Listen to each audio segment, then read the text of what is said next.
So hello friends, I hope you are doing well.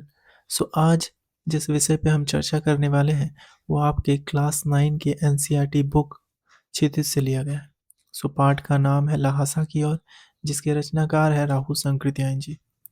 सो राहुल संकृत्यायन जी की यह जो रचना है लहासा की ओर, यह एक यात्रा वृत्तांत है। सो हिंदी साहित्य में आपको अनेक प्रकार की विधाएं देखने को मिलेंगी, जैसे कहानी, उपन्यास, नाटक, संस्मरण, रेखा चित्र। उसी प्रकार यात्रा वृत्तांत भी एक विधा है। यात्रा वृत्तांत क्या होता है? तो यात्रा वृत्तांत जो है कि यह एक ऐसी साहित्यिक विधा है जिसमें लेखक अपनी यात्रा के जो अनुभव होते हैं, उनके द्वारा जो देखे गए दृश्य होते हैं। जैसे यहाँ राहुल शंकृत्यायन जी है, वह लहासा जब गए थे, तिब्बत जब गए थे, तो वहाँ जो लहासा के उनके अनुभव है, उनके वहाँ देखे गए जो दृश्य है, वहाँ की संस्कृति, वहाँ की घटनाओं का सजीव और कलात्मक वर्णन जो है कि वह इस पाठ में करते हैं। सो यात्रा वृत्तांत यही है कि ये एक ऐसी विधा है जिसमें लेखक अपने अनुभव और अपनी यात्रा के अनुभवों और वहाँ की संस्कृति, घटनाओं का भौगोलिक और सामाजिक ब्यौरा जो है कि प्रस्तुत करते हैं। सो इस पाठ का सार जो है कि हम इस वीडियो में देखने वाले हैं। उसके पहले हम राहुल संकृत्यायन जी के जीवन परिचय पे चर्चा करेंगे। सो राहुल संकृत्यायन का जन्म 1893 में उनके ननिहाल गांव पंदहा, जिला आजमगढ़, उत्तर प्रदेश में हुआ। उनका पैतृक गांव कनेला था। सो उनका पैतृक जो उनके पिता का गांव था या फिर उनके जो पूर्वजों का गांव था वह है कनेला। उनका मूल नाम केदार पांडे था। उनकी शिक्षा काशी, आगरा, लाहौर में हुई। उनकी जो शिक्षा हुई थी वह काशी, आगरा और लाहौर में हुई। सन 1930 में उन्होंने श्रीलंका जाकर बौद्ध धर्म ग्रहण कर लिया।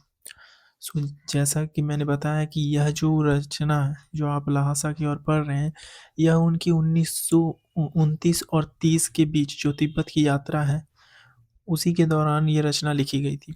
और 1930 में ही जो है कि यह श्रीलंका जाकर बौद्ध धर्म ग्रहण कर लेते हैं और वहीं पर इनका नाम जो है कि राहुल संकृत्यायन हो जाता है।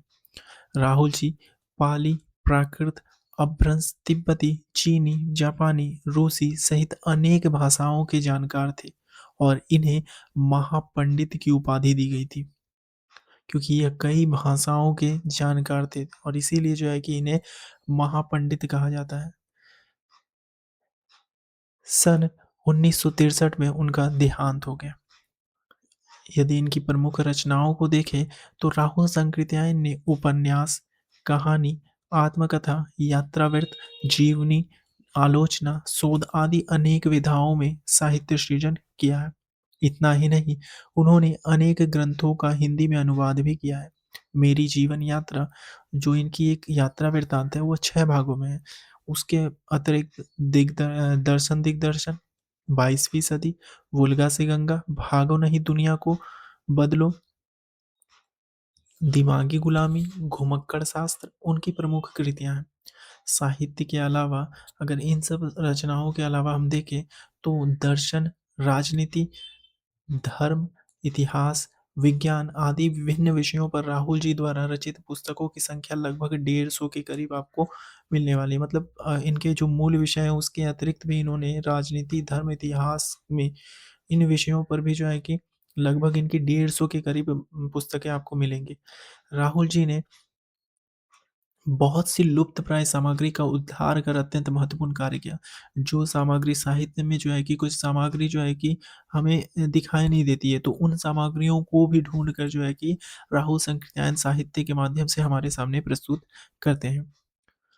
सो यात्रावृत्त लेखन में राहुल जी का स्थान अन्यतम है। सो हिंदी साहित्य में अगर यात्रा वृत्तांत के जो प्रवर्तक कहे जाते हैं तो वो राहुल संकृत्यायन है। इन्हीं को जो है कि यात्रा वृत्तांत का प्रवर्तक माना जाता है। उन्होंने घुमक्कड़ी का शास्त्र रचा और उससे होने वाले लाभों का विस्तार से वर्णन किया कि घुमक्कड़ी शास्त्र जो होता है कि जैसे ये यात्रा वृत्तांत है कि आप किसी जगह जाके वहाँ के जो सांस्कृतिक भौगोलिक क्षेत्र हैं वहाँ के अनुभवों को आप दूसरों के लाभ के लिए विस्तार से वर्णन करते हैं, उस यात्रा वृत्तांत को जो है कि आप किसी पुस्तक के माध्यम से बताना चाहते हैं। सो वैसे ही जो है कि अपनी तिब्बत यात्रा को, जो उनकी तिब्बत यात्रा है राहुल जी को, वो जो है कि ल्हासा की ओर में आपको देखने को मिलता है। सो उन्होंने जो है कि घुमक्कड़ी का शास्त्र रचा और उससे होने वाले लाभों का विस्तार से वर्णन करते हुए मंजिल के स्थान पर यात्रा को ही घुमक्कड़ का उद्देश्य बताया। घुमक्कड़ी से मनोरंजन, ज्ञानवर्धन एवं अज्ञात स्थलों की जानकारी के साथ-साथ भाषा एवं संस्कृति की भी आदान-प्रदान होता है। आप जो है कि उनके पुस्तक के माध्यम से ये जान सकते हैं कि तिब्बत की जो वहाँ संस्कृति है, वहाँ की क्या भाषा है, वहाँ के जो लोग हैं, उनकी वेशभूषा क्या है, उनका पहनावा क्या है, तो यह सब जो है कि आप इस यात्रा वृत्तांत के द्वारा समझ पाएँगे। राहुल जी ने विभिन्न स्थानों के भौगोलिक वर्णन के अतिरिक्त वहाँ के जनजीवन की सुंदर झाँकी भी जो है कि इस पाठ में जो है कि प्रस्तुत किया है। सो पाठ का जो मूल परिचय है वो आपको ल्हासा की ओर जो आपको संकलित अंश दिखेगा, क्योंकि ये एक संकलित अंश ही है इनका, क्योंकि इसके अलावा भी जो है कि इनकी और भी तिब्बत यात्राएँ होती हैं। सो ये उनकी पहली तिब्बत यात्रा थी। सो राहुल जी की जो प्रथम तिब्बत यात्रा से लिया गया है, जो उन्होंने 1930 में नेपाल के रास्ते की थी। उस समय भारतीयों को तिब्बत यात्रा की अनुमति नहीं थी, इसलिए उन्होंने यह यात्रा एक भिखमंगे के छद्म वेश में की। उस समय जो है कि भारतीयों को वहाँ जाने की अनुमति नहीं थी, इसलिए यह एक भिखमंगे के वेश में जो है कि वहाँ पे जाते हैं। इसमें तिब्बत की राजधानी ल्हासा की ओर जाने वाले दुर्गम रास्तों का वर्णन है, उन्होंने बहुत ही रोचक शैली में किया है। इस यात्रा वृत्तांत से हम उस समय के तिब्बती समाज के बारे में जानकारी मिलती है, कि उस समय का जो तिब्बत समाज था, कि वहाँ की जो संस्कृति थी वो कैसी थी, उसका जो है कि ब्यौरा यहाँ पे राहुल संकृत्यायन जी हमारे सामने रखते हैं। सो पाठ का सार कुछ इस प्रकार है। इस पाठ में राहुल जी अपनी पहली तिब्बत यात्रा का वर्णन किया है, जो उन्होंने 1929 से 1930 में नेपाल के रास्ते की थी। चूँकि उस समय भारतीयों को तिब्बत यात्रा की अनुमति नहीं थी, इसलिए उन्होंने यह यात्रा एक भिखमंगे के छद्म वेश में की थी। लेखक की यात्रा बहुत वर्ष पहले, जब फरी यह जो फरी का रास्ता नहीं बना था, जहाँ से तिब्बत की ओर जाया जाता है, तो नेपाल से ही तिब्बत जाने का एक ही रास्ता था। इस रास्ते पर नेपाल के लोग के साथ-साथ भारत के लोग भी जाते थे। इसी रास्ते से होकर जो है कि सभी लोग तिब्बत की ओर जाते थे। यह रास्ता व्यापारिक और सैनिक रास्ता भी था। इसीलिए जगह-जगह फौजी चौकी और किले बने हुए हैं, जिनमें कभी चीनी पलटन रहा करती थी। यहाँ पर जो है कि जो व्यापारिक कार्य है और सैनिक का जो आना-जाना है, वो इसी रास्ते से होता था, और वहाँ पर जो है कि आपको कुछ फौजी चौकियाँ भी दिखाई देंगी। इसीलिए इसे लेखक ने मुख्य रास्ता बताया। तिब्बत में जाति-पाति, छुआ-छूत का सवाल नहीं उठता और वहाँ औरतें पर्दा नहीं डालती। लेखक यहाँ बताते हैं कि तिब्बत में जो है कि आपको जाति-पाति या छुआ-छूत के आधार पर जो है कि कोई भेदभाव नहीं किया जाता, और आपसे कोई सवाल भी नहीं किया जाता कि आप किस जाति के हैं या फिर कहाँ से आए हैं। वहाँ की जो औरतें भी हैं, वो पर्दा नहीं डालती कि जो है कि वो जो है कि आप कहीं से भी आए, आपको एक मेहमान के रूप में स्वीकार करती है। चोरी की आशंका के कारण भिखमंगों को घर में घुसने नहीं दिया जाता था। वहाँ जो है कि चोरी की संभावना काफ़ी थी, इसीलिए लोग भिखमंगों को घर में घुसने नहीं देते थे, और राहुल संकृत्यायन भी जो है कि एक भिखमंगे के वेश में ही होते हैं। सो नहीं तो अपरिचित होने पर भी आप घर के अंदर जा सकते हैं और ज़रूरत अनुसार अपनी झोली से चाय दे सकते हैं। घर की बहू अथवा सास उसे आपके लिए पका देगी। यहाँ लेखक ये कहते हैं कि राहुल संकृत्यायन जी जो है कि वो एक भिखमंगे के वेश में थे। इसीलिए जो है कि उन्हें घर में घुसने नहीं दिया जाता था। यदि वो एक अपरिचित, एक सामान्य भद्र पुरुष के रूप में होते, तो उन्हें जो है कि घर के अंदर आने दिया जाता। लेकिन लेखक ये भी कहते हैं कि ज़रूरत के अनुसार यदि आपको किसी चीज़ की ज़रूरत हो, खाने या पीने की, तो आप अपना सामग्री जो है कि उन्हें दे सकते हो, और वो आपको जो है कि वो खाना बना के दे देगी। इसीलिए कहते हैं कि लेखक की अपनी झोली से चाय दे सकते हैं, और घर की बहू तथा सास उसे आपके लिए पका देगी। उसके बाद लेखक यहाँ पे कहते हैं कि परित्यक्त चीनी किले से, वहाँ पे जो चीनी किला है, परित्यक्त चीनी किले से जब वह चले, तो एक व्यक्ति को 2 चींटे राहदारी देकर थोंगला के पहले आखिरी गाँव में पहुँच गए। लेखक जो है कि वहाँ से उस चीनी किले से होते हुए जो एक गाँव है, सो उस गाँव में जो है कि उस गाँव के दौरान जब थोंगला ये लोग जाते हैं तो वहाँ एक पुल होती है। सो उस पुल को पार करने के लिए जो है कि आपको राहदारी देनी पड़ती है। ये राहदारी ये होती है कि वहाँ के मजिस्ट्रेट से जो है कि एक लिखित सामग्री आपको लानी पड़ती है। यदि आप उसे वहाँ दिखाते हैं तो वो जो है कि आपको आगे जाने दिया जाता है। तो ये 2 चीटें जो है कि ये वही चीज़ है जो राहुल संकृत्यान को उनके जो मित्र होते हैं, जो एक मंगोल भिक्षु होते हैं, सुमति, वही लाकर देते हैं और वहाँ से यह लोग जो है कि थोंगला के पहले आखिरी गाँव में पहुँच जाते हैं। सो यहाँ जो सुमति है, ये सुमति यह राहुल संकृत्यायन जी का मित्र है। सुमति एक मंगोल भिक्षु है और राहुल संकृत्यायन जी का दोस्त है। सो यहाँ सुमति के जान पहचान के आदमी थे तथा भिखारी होने के कारण रहने को अच्छी जगह मिल गई थी, क्योंकि वहाँ राहुल संकृत्यायन जी का वेश जो है कि एक भिखमंगे के वेश में था। इसीलिए जो है कि उन्हें रहने की भी एक जगह मिल गई थी। 5 साल बाद यहाँ लेखक यह कहते हैं कि 5 साल बाद हम इसी रास्ते लौटे थे और भिखमंगे नहीं, एक भद्र यात्री के वेश में घोड़ों पर सवार होकर आए थे, किंतु उस वक्त किसी ने हमें रहने के लिए जगह नहीं दी और हम गांव के एक सबसे गरीब झोपड़े में ठहरे थे। सो यह तिब्बत यात्रा जो है, यह राहुल संकृत्यायन जी की पहली तिब्बत यात्रा है। इसके बाद भी जो है कि 3-4 तिब्बत यात्राएँ आपको और देखने को मिलेंगी। सो लेखक यह कहते हैं कि जब वो 5 साल बाद फिर से वापस आते हैं, तो वह एक भद्र पुरुष के रूप में आते हैं। क्योंकि अभी वो एक भिखमंगे के वेश में हैं, लेकिन जब वो भद्र पुरुष के रूप में आते हैं, भद्र यात्री के रूप में आते हैं, तो उन्हें रहने के लिए जगह नहीं मिलती है। और हम जो वह लोग कहाँ रहते हैं, तो एक गरीब के झोपड़े में जो है कि उन्हें ठहरने के लिए एक जगह मिल जाती है। सो जब थोंगला पहुँच जाते हैं और उसके बाद थोंगला से जो है कि ये गाँव आते हैं, तो अगले दिन जो है कि राहुल जी और उनके जो मित्र होते हैं, राहुल जी एवं सुमति जी को एक विकट डांडा थोंगला पार करना था। एक विकट जो है कि डांडा थोंगला पार करना था। ये डांडा थोंगला क्या है? यह तिब्बत की सीमा की एक ऊँची भूमि है, कि आपको जो जो भूमि है उससे काफ़ी ऊपर की पहाड़ी है। सो उसी को पार करना था। सो डांडे तिब्बत में सबसे खतरे की जगह थी। खतरा क्यों था? कि यह 16-17 हज़ार फीट ऊँची होने के कारण दोनों ओर गाँव का नामो-निशान नहीं था। यह जो डांडा थोंगला था, यह काफ़ी ऊँचाई में था, 16-17 हज़ार फीट ऊँचाई में था। इसीलिए जो है कि इनको अपनी जान का खतरा था। इसके अलावा भी जो है कि डाकुओं के छिपने की जगह तथा सरकार की नरमी के कारण यहाँ अक्सर खून हो जाते थे। यहाँ जो है कि डाकू और लुटेरे भी काफ़ी छिपे हुए रहते थे, कि किसी भी यात्री को जो है कि यह लोग लूटने के लिए जो है कि वहाँ पे छुपे हुए रहते थे और अवसर मिलने पे जो है कि वहाँ खून भी हो जाया करता था, क्योंकि यदि ये लोग तिब्बत में मूल रूप से नहीं है, यह जो है कि अभी कहीं पहाड़ी इलाके में, तो वहाँ यदि खून भी हो जाता है तो इनको देखने के लिए जो है कि कोई देखने के लिए भी नहीं आ सकता। इसीलिए यहाँ पर लेखक को इसका भी डर है। लेकिन लेखक जो है कि एक भिखारी के वेश में है, इसीलिए उनको इसकी कोई परवाह नहीं है। चूँकि वे लोग, लेखक और सुमति जो है कि वे लोग भिखारी के वेश में थे, इसीलिए हत्या की उन्हें परवाह नहीं थी, परंतु ऊँचाई का डर बना था।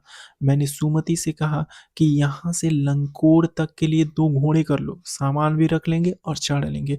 यहाँ से जो है कि इस डांडा थोंगला से उन्हें लंकोड़ की ओर जाना था। सो लंकोड़ की ओर जाने के लिए जो है कि वह सुमति से कहते हैं कि 2 घोड़े कर लो। सो दूसरे दिन क्या होता है, दूसरे दिन उन्होंने डांडे की चढ़ाई घोड़े से की। जिस डांडी की ओर जाना चाहते थे, वहाँ इन्होंने 2 घोड़ा कर लिया, जिसमें उन्हें दक्षिण-पूर्व और बिना बर्फ और हरियाली के नंगे पहाड़ दिखे। वहाँ से जब वो जा रहे थे, तो वहाँ जो है कि दक्षिण-पूर्व की दिशा की ओर इन्हें काफ़ी जो है कि बड़े-बड़े पहाड़, जो नंगे पहाड़ थे, वह जो है कि बिना बर्फ और हरियाली के दिखे और तथा उत्तर की ओर पहाड़ों पे कुछ बर्फ दिखी। उतरते समय उतरते समय लेखक का घोड़ा थोड़ा पीछे चलने लगा। सुमति भी एक घोड़े में था और लेखक भी एक घोड़े में था। लेकिन लेखक का जो घोड़ा था वो जो है कि काफ़ी पीछे चलने लगा। सो यहाँ लेखक कहते हैं कि मैंने समझा कि चढ़ाई की थकावट के कारण ऐसा कर रहा है और उसने उसे मारना चाहता था। धीरे-धीरे वह बहुत पिछड़ गया और मैं ध्वनिक वस्तु की तरह, ध्वनिक वस्तु जो है कि यह एक उपन्यास का उपन्यास का पात्र है जो घोड़े पर सवार होता है। तो उसी की भांति जो है कि लेखक अपने को समझ रहा है। तो ध्वनिक वस्तु की तरह अपने घोड़े पर झूमता हुआ चला जा रहा था। जान नहीं पड़ता था कि घोड़ा आगे जा रहा है या पीछे। उन्हें पता नहीं चल रहा था कि घोड़ा आगे जा रहा है या पीछे। वो एक जगह जो है कि वहीं पे चला जा रहा था। सो इसीलिए और वे बाएँ की ओर 1.5 मील आगे चल गए, क्योंकि इन्हें जाना जो है कि दाएँ ओर था और यह घोड़ा जो है कि बाएँ ओर चला गया था। तो बाद में पूछकर पता चला लंकोड़ का रास्ता दाहिने तरफ था, जिससे लेखक को देर हो गई तथा सुमति नाराज़ हो गए। जो सुमति थे वो पहले पहुँच चुके थे, इसीलिए जो है कि सुमति नाराज़ हो रहे थे, परंतु जल्द ही गुस्सा ठंडा हो गया और लंकोड़ में एक अच्छी जगह पर ये लोग ठहरे हैं। तो वहाँ से जो है कि ये लोग लंकोड़ पहुँच जाते हैं। इसके बाद जो है कि इसके बाद वे अब तिंगड़ी के मैदान में थे। वे कहाँ थे? तो तिंगड़ी के मैदान में थे। यह क्या है? यह तिंगड़ी का मैदान था, जो कि पहाड़ों से घिरा एक टापू था। यह तिंगड़ी का मैदान जो है कि वह लंगोर से तिंगड़ी के मैदान में चले जाते हैं और यह तिंगड़ी का पहाड़ क्या था? एक टापू था। सामने एक छोटी सी पहाड़ी दिखाई पड़ती थी, जिसका नाम तिंगड़ी समाधिगिरी था। उसी तिंगड़ी के मैदान से सामने एक पहाड़ी दिखाई पड़ती थी, जिसका नाम क्या था? तिंगड़ी समाधिगिरी। सो आसपास के गांवों में सुमति के बहुत परिचित थे। सुमति जो एक मंगोल भिक्षु या राहुल जी का दोस्त है, वहाँ पे जो है कि उसके जान पहचान के काफ़ी लोग थे। सो उनसे जाकर मिलना चाहते थे, परंतु लेखक ने उन्हें मना कर दिया और लहासा पहुंचकर पैसे देने का वादा किया। सो लेखक जो है कि यहाँ सुमति को इसलिए रोकते हैं कि उन्हें लगता है कि सुमति जो है कि अगर उनसे मिलने चला जाता है, तो वह जो है कि हफ्ते 2 हफ्ते में वापस नहीं आने वाला है। इसीलिए जो है कि लेखक उन्हें जाने नहीं देता है और उनसे वादा करता है कि यदि आप नहीं जाते हैं, तो मैं आपको पैसे दूँगा। सो सुमति मान गए और उन्होंने आगे बढ़ना शुरू किया। उन्होंने सुबह चलना शुरू नहीं किया था, इसीलिए उन्हें कड़ी धूप में आगे बढ़ना पड़ रहा था। वे लोग जो है कि सुबह-सुबह नहीं निकले थे, इसीलिए जो है कि अभी उन्हें धूप में चलना पड़ रहा था। वे पीठ पे अपनी चीज़ें लादे और हाथ में डंडा लिए चल रहे थे, क्योंकि यह पहाड़ी हिस्सा है, इसीलिए जो है कि ऊपर जाते समय वो लोग जो है कि सामान पीठ में लिए थे और डंडा ले लिए चल रहे थे।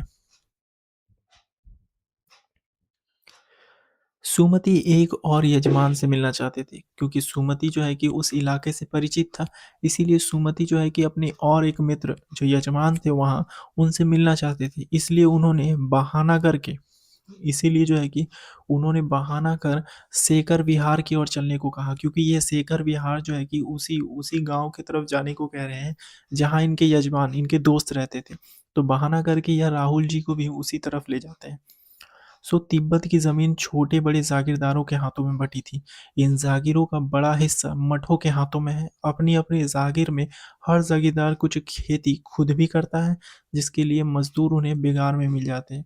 वह जो तिंगड़ी का मैदान है, सो तिब्बत की जो ज़मीन है, वहाँ पर जो है कि छोटे-बड़े हर प्रकार के जागीरदार होते हैं, जिसमें जो है कि जिसका जो है कि जागीरों का एक हिस्सा जो खेती के लिए जो है कि हर एक के पास जो है कि अपना-अपना हिस्सा होता है और उसी उसी ज़मीन पर जो है कि वो लोग स्वयं भी खेती करते हैं और उसके लिए जो है कि मज़दूर भी वो बेगार में मिल जाते हैं। तो वहाँ पे जो है कि इन सब खेतों की जो सुरक्षा के लिए ले वहाँ पे एक मुखिया भिक्षु भी नम जिसका नाम नमसे होता है, वहाँ जो है कि लेखक उनसे मिलते हैं। सो लेखक यहाँ पे यही कहते हैं कि लेखक सेकर की खेती के मुखिया, जो वहाँ सेकर विहार है, वहाँ के जो मुखिया होते हैं भिक्षु नमसे, इनका नाम है नमसे। सो वहाँ उनसे मिलते हैं और यह भिक्षु नमसे जो है कि लेखक को एक अच्छे मंदिर में लेके चले जाते हैं। वहाँ पे एक बुद्ध का मंदिर होता है, तो लेखक को जो है कि यह नमसे वहीं पे लेके चला जाता है, जिसमें कंजूर यानी कि बुद्ध वचन अनुवाद की हस्तलिखित 103 पोथियाँ रखी थी। वहाँ पे जो है कि बुद्ध रचित जो हस्तलिखित है, मतलब हाथों से लिखी हुई 103 पोथियाँ रखी थी और यह जो है कि यह पोथियाँ जो है कि इनकी जो कागज़ें थी वो काफ़ी मोटी भी थी। तो लेखक जो है कि उसी को पढ़ने में व्यस्त हो गए। सो 103 पोथियाँ रखी थी, जिसे लेखक पढ़ने में लग गए। इसी दौरान सुमति ने आस-पास अपने यजमानों से मिलकर आने के लिए लेखक से पूछा, जिसे लेखक ने मान लिया। वो जो है कि बहुत देर से, क्योंकि वो यहाँ फिर से उन्हें लेकर आए थे वैसेकर विहार कि वो अपने यजमानों से मिल सके, तो इस पर लेखक ने उन्हें अनुमति जाने की दे दी। दोपहर तक सुमति वापस आ गए। दोपहर तक जो है कि सुमति अपने यजमानों से मिलकर वापस भी आ गया, और चूंकि तिंगड़ी वहां से ज्यादा दूर था नहीं, इसीलिए उन्होंने अपना सामान, दोनों ने, लेखक ने और वो जो मंगोल भिक्षु सुमति था, दोनों ने अपना सामान पीठ पर उठाया और नमसे से जो है कि विदा लेकर चल दिए। सो यहीं पे जो है कि यह पाठ जो है कि खत्म हो जाता है, यह यात्रा वृत्तांत। सो मैं आशा करता हूँ कि आपको जो है कि ये यात्रा वृत्तांत समझ में आया होगा। सो यहाँ पे जो सुमति है, जो लेखक का मित्र है, सुमति, इनका परिचय लेखक इस प्रकार देते हैं कि वह लेखक को यात्रा के दौरान मिला, जो एक मंगोल भिक्षु था। उनका नाम लोबजंग शेख था। उनका जो असली नाम था उनका जो असली नाम था वह लोबजंग शेख था। इसका अर्थ ये होता है कि सुमति प्रज्ञा अतः। इनका पूरा नाम क्या है? सुमति प्रज्ञा अतः, अर्थात लेखक जो है कि अपनी सुविधा के लिए उसे सुमति नाम से पुकारते थे। सो यह सुमति का परिचय है, जो लेखक को अपने यात्रा के दौरान मिलता है और वो जो है कि उनकी काफ़ी मदद करता है। सो यह दोनों जो है कि अंत में वहाँ से निकल जाते हैं। सो इस पार्ट को जो है कि आपको अच्छी तरह से समझने के लिए जो है कि और एक बार इसको पढ़ना होगा, जिससे जो है कि यह पार्ट आपको अच्छी तरह से समझ में आ सके।